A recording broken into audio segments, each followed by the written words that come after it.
Justin had worked tirelessly to achieve his vision, a stunning property complete with a private pool, a rare luxury in his upscale neighborhood. This dream home symbolizes his journey to success. For him, that home wasn't merely a place to live.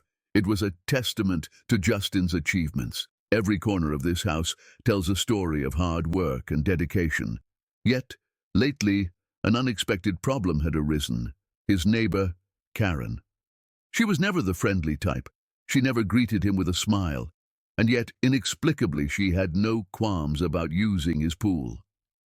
Kevin first noticed her early in the summer, casually lounging on a float with sunglasses on, as if she belonged there. Puzzled, he had approached her and politely explained that the pool was private property. Karen barely acknowledged him. She waved him off like an annoying insect and continued sunbathing. "It's just a pool," she scoffed. "What's the big deal? We're neighbors." At first, Kevin had let it slide, assuming she might not understand, but her behavior persisted. Every few days, Karen would waltz into his backyard as though she owned the place, sometimes even bringing her friends along. Kevin's frustration grew, yet he remained calm. He asked her to stop, reminding her that she was trespassing. But Karen always had an excuse. "This entire area was built for the community," she argued one afternoon while dipping her toes in the water. "If you can afford this place, then I should be able to use it too." That remark unsettled Kevin deeply, not merely because of her entitlement, but because it carried an underlying message. It was as if, in her mind, a black man owning something so fine was a mistake she had every right to correct. He tried reasoning with her one last time, hoping she might finally understand. "Karen, I bought this house. This pool isn't public. If you want to swim, you can join a club or get one of your own." Her response was immediate and dismissive. "That's ridiculous," she scoffed, standing up and drying herself off with one of his towels. "People like you shouldn't be so selfish." Kevin felt his patience wearing thin. It was clear that Karen didn't just see his pool as hers for the taking. She viewed him as undeserving of such a treasure. By the time she left that day, he knew being polite wasn't enough. Something had to change. Kevin had dealt with entitled neighbors before, but Karen was on another level entirely. It was infuriating that she kept sneaking into his backyard like it was a public park, and her behavior, treating his ownership as if it were a colossal error, made it even more unbearable. Enough was enough. The next morning, Kevin took action.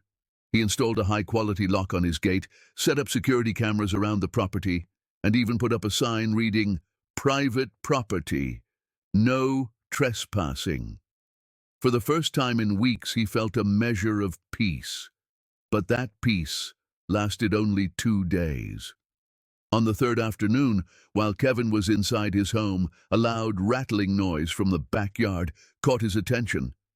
Checking the security feed on his phone, he saw, unsurprisingly, Karen, gripping the locked gate and shaking it violently, her face flushed with rage.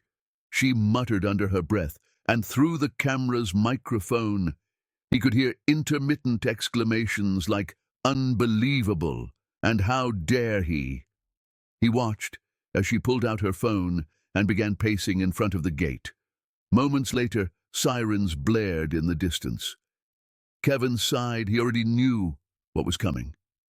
Within minutes, 2 police officers arrived. Karen rushed toward them, waving dramatically. "Thank God you're here," she shouted, pointing at the house. "That man is threatening me. He locked me out for no reason. He's trying to intimidate me." Kevin stepped outside, keeping his hands clearly visible. "Good afternoon, officers," he said calmly. "What seems to be the issue?" One of the officers, an older man with tired eyes, glanced at Kevin and then at Karen, who was panting as if she'd just run a marathon. "She says you threatened her," he said cautiously. Kevin didn't even flinch. "I haven't spoken to her today," he replied firmly. "But I do have security footage." At this, Karen's face twisted in anger. "He's lying!" she shrieked. "He's been harassing me for weeks!" Justin's home is a true reflection of his taste and personality. Every detail, from the grand entrance to the smallest decor, speaks volumes about his journey and success. The luxurious pool, a centerpiece of the property, is where Justin often finds himself relaxing and reflecting on his achievements. The design of the house is both modern and timeless, blending sleek lines with classic elements. "I wanted a space that felt both luxurious and welcoming," Justin explains. "A place where I could entertain guests but also find peace and solitude." The architecture of the home is a testament to Justin's meticulous attention to detail. Large windows allow natural light to flood the interiors, creating a warm and inviting atmosphere. The open floor plan ensures a seamless flow between the indoor and outdoor spaces, perfect for hosting gatherings or enjoying quiet moments by the pool. Justin's choice of materials and finishes further highlights his refined taste.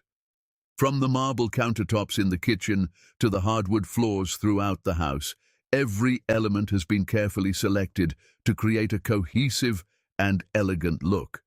The outdoor area is just as impressive, with a beautifully landscaped garden and a state-of-the-art outdoor kitchen. "I love spending time outside," Justin says.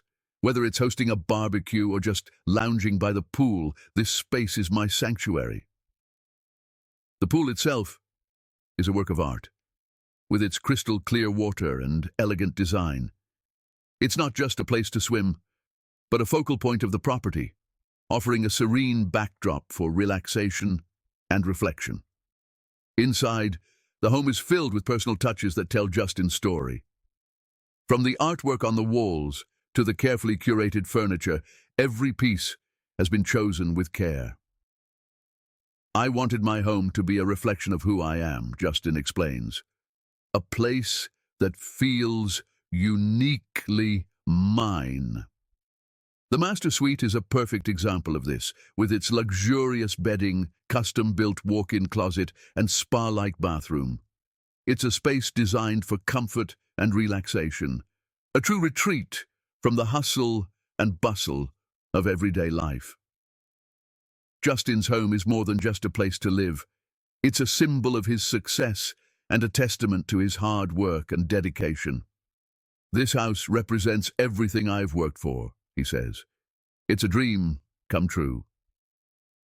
As he sits by the pool, reflecting on his journey, it's clear that Justin's home is not just a physical space, but a manifestation of his dreams and aspirations.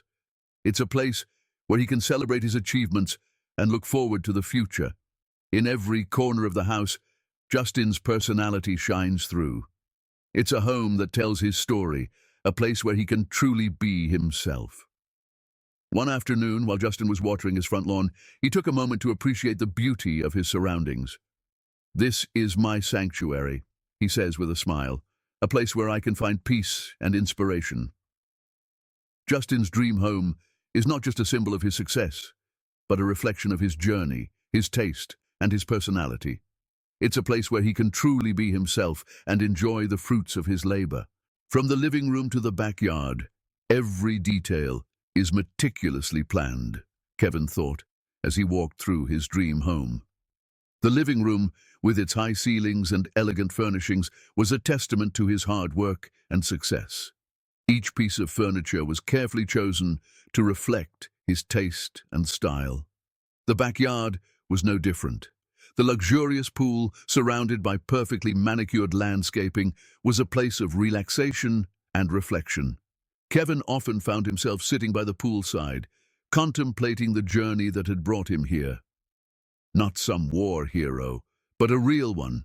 You can keep telling yourself that," Kevin retorted, "but the truth is out now, and people aren't happy."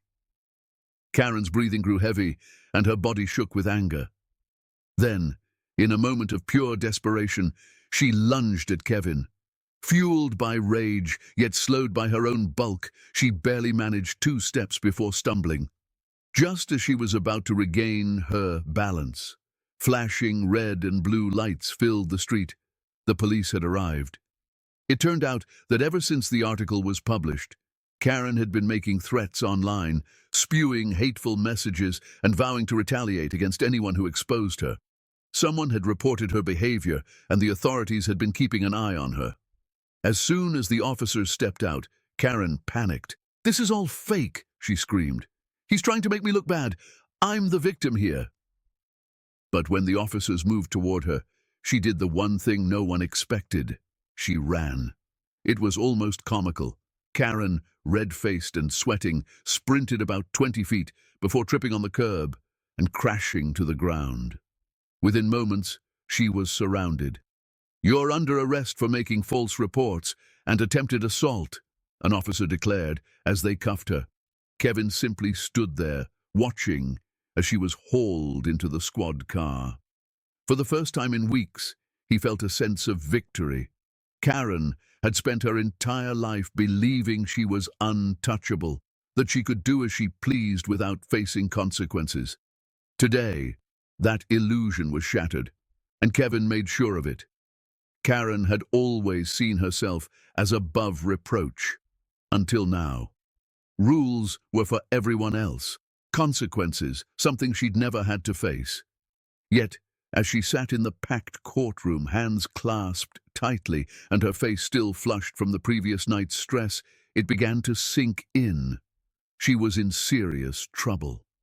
The courtroom buzzed with whispers. Reporters scribbled notes. Local residents and even some of Kevin's neighbors had gathered to witness the proceedings, and Kevin himself sat near the front with arms crossed, observing everything silently. Then the door swung open, and in walked the judge.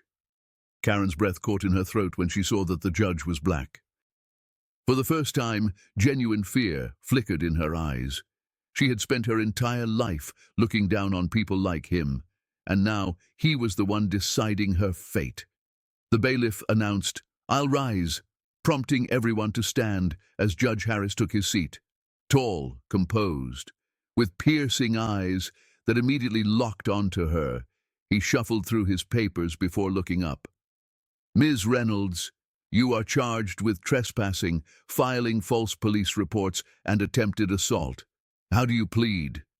Karen swallowed hard. Her lawyer leaned in to whisper something, but the heat in the room made it nearly impossible to hear him.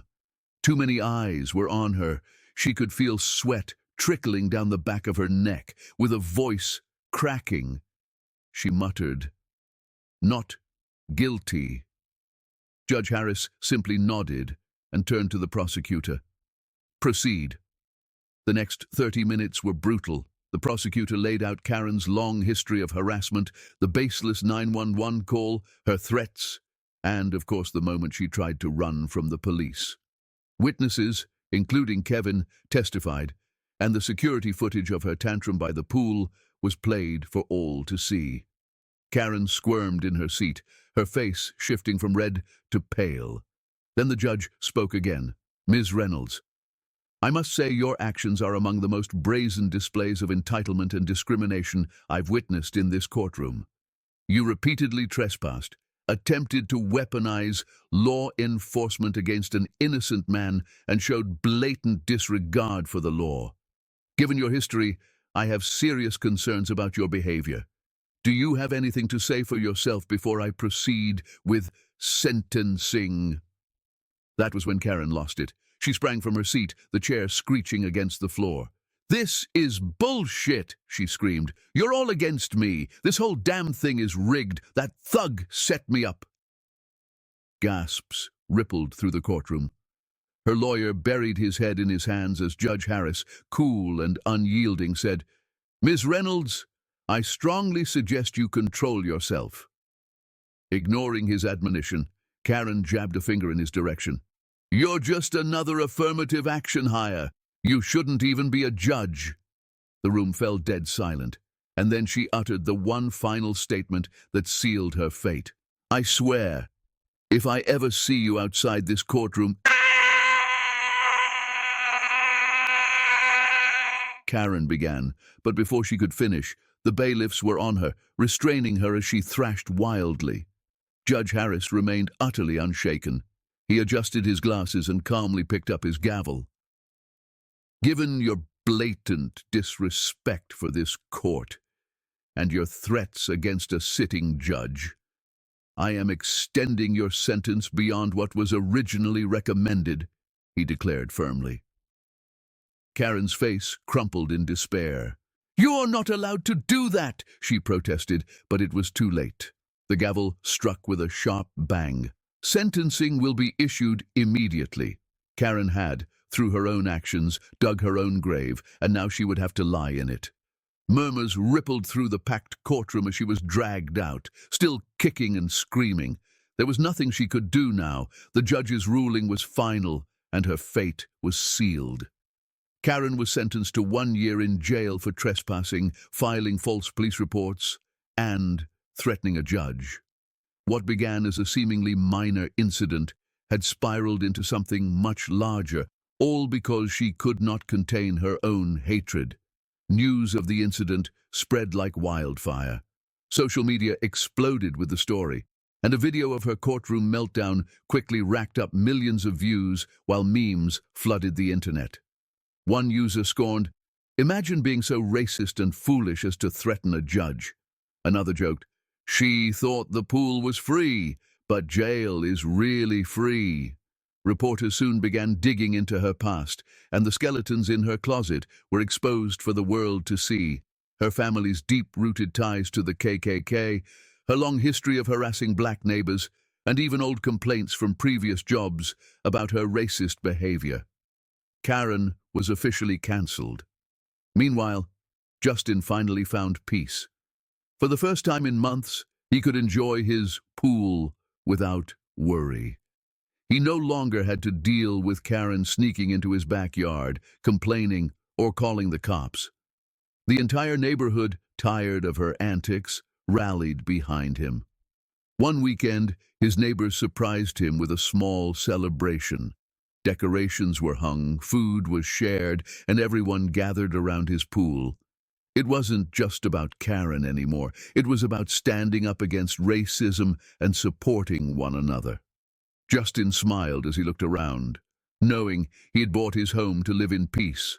And now, at last, he did. As for Karen, she was left in a cold jail cell with no pool in sight and no one to bail her out.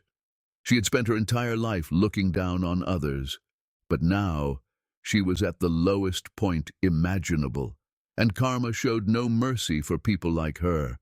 Justin's home became a symbol of prosperity, a testament to his hard work and resilience. The luxurious pool, the elegant garden, and the supportive community all stood as reminders of what he had achieved. His dream home was not just a place to live, but a beacon of success and harmony.